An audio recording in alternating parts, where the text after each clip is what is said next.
everybody. Welcome back to the Sanctum. As you can tell by these two amazing covers here in front of us, one by the great Earl Noreen, the other by the fantastic Ken Barr, we're going to be having another ape-centric episode. And we're going to be focusing on one Apes film in particular, The Conquest of the Planet of the Apes. And we're also going to be taking a look at some Mego custom figures that were inspired by this film. Where Mego once stood supreme, now rule the custom apes. And that is why we are entitling this episode, Conquest of the Planet of the Apes, Customs.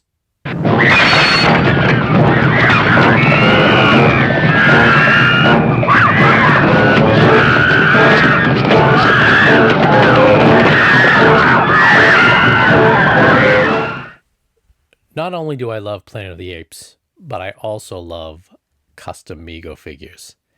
And there's been a custom that's appeared in pretty much every episode I've done on figures, whether it be the great stuff that Brent's Dolls is putting out, figures I featured in Frankenstein, Dracula, the Wolfman, the Mummy, and now I really wanted to share some of these Apes customs that I have. And these are kind of important, and I wanted to share them for a particular reason, because these were not only some of the first customs I bought, and they're very cool Apes customs, but they're done by one person in particular, and this person is Rachel Baker. She is also currently working for New Mego, the new Megos that they're putting out. And my guess would be because of the wonderful work she did on these customs. I found her on some of the fan pages years ago, Mego Mania, Mego Museum, things like that. She would advertise the customs she had for sale. Always thought they were very cool, and I would buy them from her at a reasonable price. And these customs are all based on the conquest of the Planet of the Apes. So let's take a look at some of them. First up, we have the leader of the Ape Rebellion, Caesar, played by the fantastic Roddy McDowall. Now, there's a variety of different ways that people make customs. Some people kit bash, where they take pieces from one Mego and swap them out with another and sort of create a sort of Frankenstein-like Mego. Then there's people that use Super Sculpt D and 3D printers and print their own heads and do all new paint jobs and things along those lines. And then there's sort of what Rachel does here, which is kind of cool. She makes entirely new costumes for the figures and utilizes actual figures that already exist, makes new costumes and adds new accessories to create this kind of cool version of Caesar that we see here. Now, clearly what she's using is a Mego Cornelius, but she outfitted him out in this cool green jumpsuit. You've got some stitching there to indicate the pockets. It's got a nice little snap. It's a really good material jumpsuit too. It's not cheap, and he's got his chains that, of course, he is breaking free from. And, of course, you've got that great Mego sculpt of Cornelius / Caesar.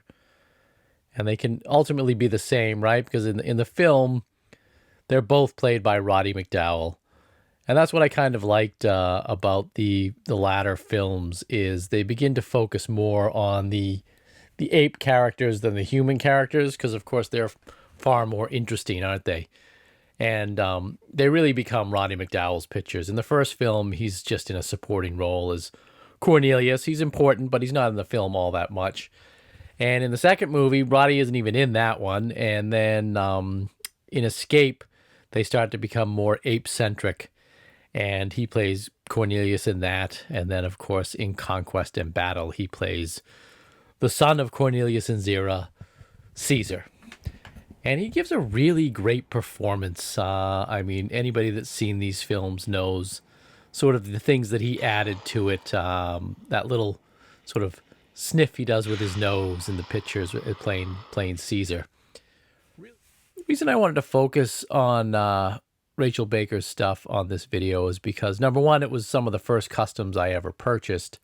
And two is her work seemed to have been so good that Mego must have noticed her and brought her on board to work for New Mego or Mego 2.0 or whatever it may be.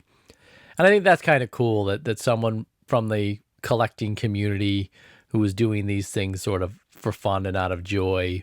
Actually wound up getting to do them and get paid. So kudos to her and congratulations, because she makes some great costumes here. Like I said, that's a quality costume on that Caesar. It's not cheaply made, and it's very cool. And as a matter of fact, Mego is revisiting the Planet of the Apes line with their new releases. They've released Dr. Zaius and Cornelius so far, and those are pretty much rehashes of the original ones from the 70s. Little bit different paint jobs. The colors are a little bit darker or more pronounced, but for the most part, they're pretty much repros of the original 70s run on that. They've got an Urko/Ursus coming out, and they've changed him up a little bit. Like, the costume is very cool on him, and I believe Rachel may have designed it. I could be wrong. I haven't received my new Megos yet. I pre-ordered them a while ago, but they haven't arrived. So I've got one of those coming, as well as, of course, they've got a Caesar coming out. And I can only speculate that because Rachel was making these, they saw these and decided that that was a good figure to make. And they'd be right. It is. It's very cool. Now, of course, Caesar wouldn't be much without his lady fair, Lisa, played by Natalie Trundy, the current girlfriend/wife of the producer of Planet of the Apes at the time, Arthur P. Jacobs. Natalie appeared in pretty much every single Apes film at the time. I don't know if she's in the first one. She might have been. I'm not sure, and I'm sure someone will correct me in the comments. Don't go bananas over it. But bananas, apes, bananas. You know, I am so funny. I didn't even realize I was making a joke at the time. That's the type of quality content you get here in Dr. Durant's Sanctum. Now, I know a lot of you are probably watching this and waiting and saying, when's he going to sing? Or when's he going to mention donuts? He's got these old vintage toys and customs, and he's talking about movies, but I came here for donut reviews and a middle-aged man singing off-key, and that's what I want to see. As I was saying, she appeared in pretty much all of the Apes films other than the first one. I'm not so sure about that. She was in Beneath the Planet of the Apes as a mutant. She was in Escape from the Planet of the Apes as the main female human lead that assists Cornelius and Zira. And she, of course, plays Lisa in Conquest of the Planet of the Apes and Battle for the Planet of the Apes. She becomes sort of the new Zira, so to speak, the female ape that we sympathize with. And I always thought it was kind of interesting in Conquest, she's the only other ape other than Caesar that speaks, and she has the similar line that is in Apes mythos. The first word that she speaks is no. Kind of cool. And if you're an Apes fan, of course you know that Conquest has two separate endings. There is the not quite happy ending, but the lighter ending, more hopeful ending, and then there is the very grim, dark ending. And you can get that on the Blu-ray now. You can see both endings, and most people prefer the dark ending, of course. Now, I think this is, just from the weight of it and from the body, I think this is an EMCE version of Zira that she used here. But again, very quality costuming, nice stitch work, really good material, cool coveralls there. She's also got, little booties on, not the moccasins. And, I don't know, is that Kim Hunter? Kim Hunter-esque? It's cool. It's that classic Mego Apes sculpt. They really gave life to the eyes on that. There's sort of something behind the eyes on those sculpts that I really enjoy. Now, of course, you can't lead an ape rebellion without the troops. And who are the troops in the ape universe? Why, the gorillas, of course. And so here we have some cool gorilla rebels. Oh, there goes his riot shield. These are very cool. We've got two different styles here. She's got the authentic vintage Mego.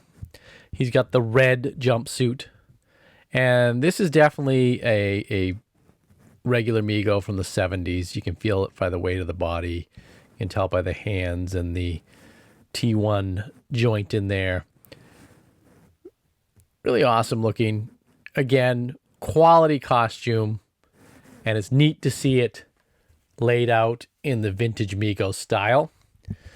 And of course, we have this guy, which was the NECA imagining of the apes. This was originally came as an ape soldier from the first movie, but she made him a nice, cool red jumpsuit. And of course, one of the reasons I had to get him was because of this awesome riot shield. I can stick that damn thing on there. So you've got your ape army protecting Caesar and Lisa. And it's kind of cool because they look like different style apes. You've got the NECA ape and the vintage Mego ape together. And we've got this cool conquest army. And last but not least, we can't have our full ape rebellion without the orangutans. Now, in the film, the orangutans don't do much. They don't show up too often. I don't know whether it was just the costuming. They didn't decide that they wanted a lot of orangutans, but there's just one scene where Caesar sneaks into Century City, hiding in a new shipment of orangutans coming in from Borneo. But other than that, they don't play a significant role in the rebellion, which surprisingly later on, they become the leaders of religion and philosophy in ape society. And of course, here he is in his orange jumpsuit to signify that he is an orangutan. This is also an EMCE Dr. Zaius. I can tell by the weight of the body and the style of the body. He's got his little booties. Well, let's see if he's got...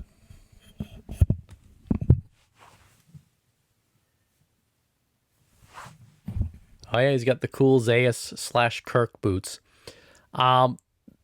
Really cool. I'd like to think that maybe that's Dr. Zaius. You could play that, if you're playing Conquest of the Planet of the Apes, that Dr. Zaius was also involved in the rebellion somewhere along the lines, or does he come in later on? But what I thought was really interesting is the way they keep the apes keep that cast color system, that the chimpanzees always dress in green and orangutans always dress in orange, but the gorillas don't dress in red. So I wonder if the gorillas were like, I don't like that red bullshit. Give us something cool in purple. And I kind of almost wish that they dressed the gorillas in purple, jumpsuits. It would have been much cooler. I wonder how it looked, but red is probably more violent and angry and more significant of rebellion. Now, with Mego revisiting the Apes line, of course, we all have our wish lists of what they do, or even customs I wish people would make. And what I'd really love to see is that they stick with sort of this Conquest of the Planet of the Apes line. Obviously, they have the license this time around to visit some of the other films. The original Mego line focuses solely on the first film as well as the television series and a random character from beneath. You've got Dr. Zaius and Cornelius and Zira, and then you have Ursus / Urko, the combination from the TV series as well as Beneath the Planet of the Apes. And you have another character that they called Urko that always to me seemed to be more like Aldo, but they called him Urko. And you've got Verdon and Burke, the astronauts from the TV series, and then they also released Cornelius again and called him Galen. And then you had the generic astronaut and, of course, the generic ape soldier. But with Mego revisiting this, I'd love to see them go down the line and bring in more characters from the other films, including some of the human characters. I mean, from Conquest, I'd love to see a Governor Breck figure, turtleneck and sport coat, and as well as Culp, the torturer or sort of the head of Governor Breck's pseudo SS group. And Malcolm McDonald would be a cool character. And of course, you have to have Ricardo Montalban's Armando. I mean, he is the coolest character in Escape and as well as Conquest. He's very awesome. He's one of the best human characters in those two films. I'd love to see a figure of him. And I'd love to see some generic ape management officers, the ones in the police outfits, as well as the ones that sort of do the training at ape management. One of the guys would give him a flamethrower. So as these new Megos come out and as the Apes line starts to expand, I think we have to, thank some of these I don't know if you want to call them innovators, but these people that were kit bashing and creating their own customs at the time to create the Megos that nobody ever created. And Rachel Baker is one of those. And as you can see as you can see by these apes before you, she did a really great job, and it led to working with Mego. Let's hope they release some good quality apes figures down the line.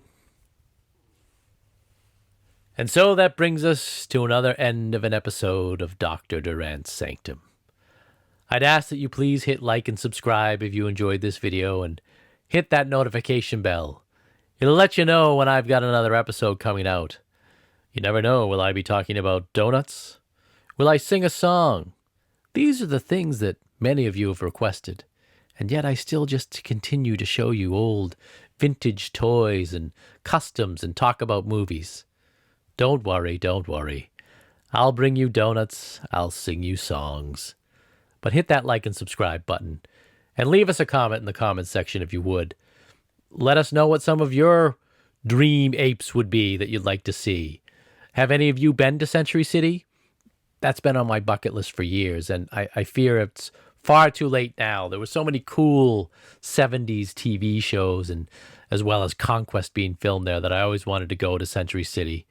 And I always want to take that hike to where the remains of Ape City are out in that park in California. And I also want to visit the mall where they filmed Logan's Run. But be that as it may, I need to leave you all for now.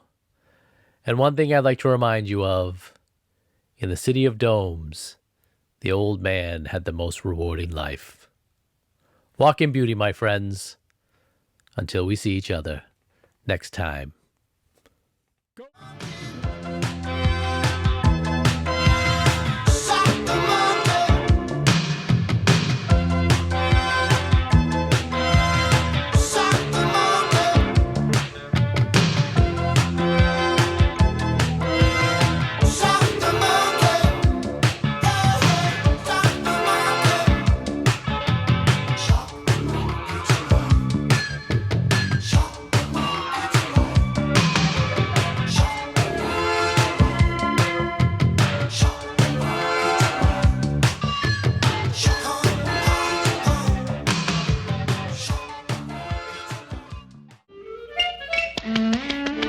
He put up a terrific battle, ma'am, but clean living prevailed.